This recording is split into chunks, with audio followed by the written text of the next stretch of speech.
basically, we received a phone call from the Verbal Arts Centre from David Campbell.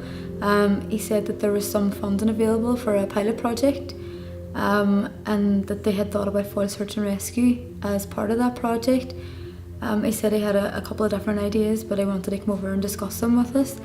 I met with David, and the main idea was the comic project, which we thought was a fantastic idea. It's something that had never been done before.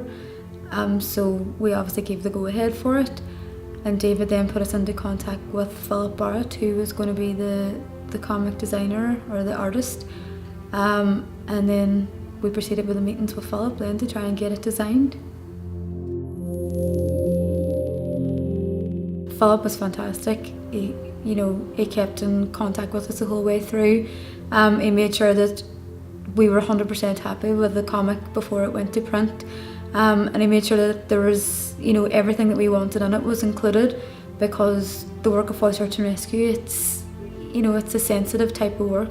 So he made sure that he had a complete understanding, of the project of Foyle Search and Rescue, and he made sure that, the management committee approved everything that went into the comic to make sure that it was appropriate.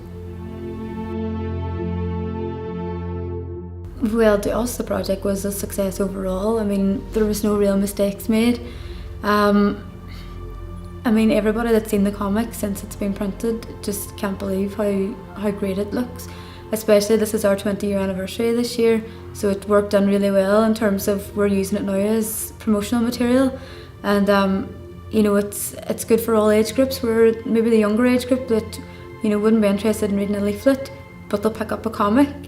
And in the booklet we decided that one of the stories was going to be focused on the aftermath of a suicide, a young person thinking of taking their life, and what they would be leaving behind and the impact that it would have on their family and friends, because it's not often thought about, and people obviously don't see what they leave behind whenever they make that decision. So we wanted to get that across in the booklet, so all ages would be able to read it and maybe take some note from it.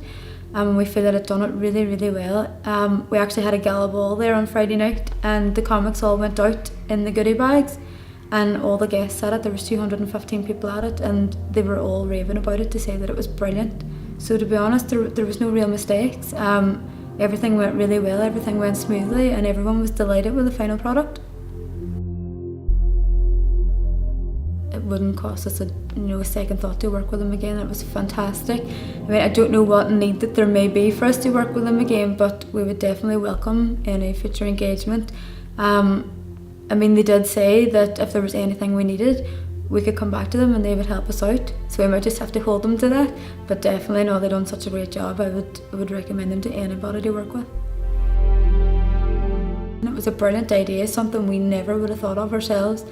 It never even crossed our mind to do something like a comic, or we didn't think that a comic would even work for the type of work that we do.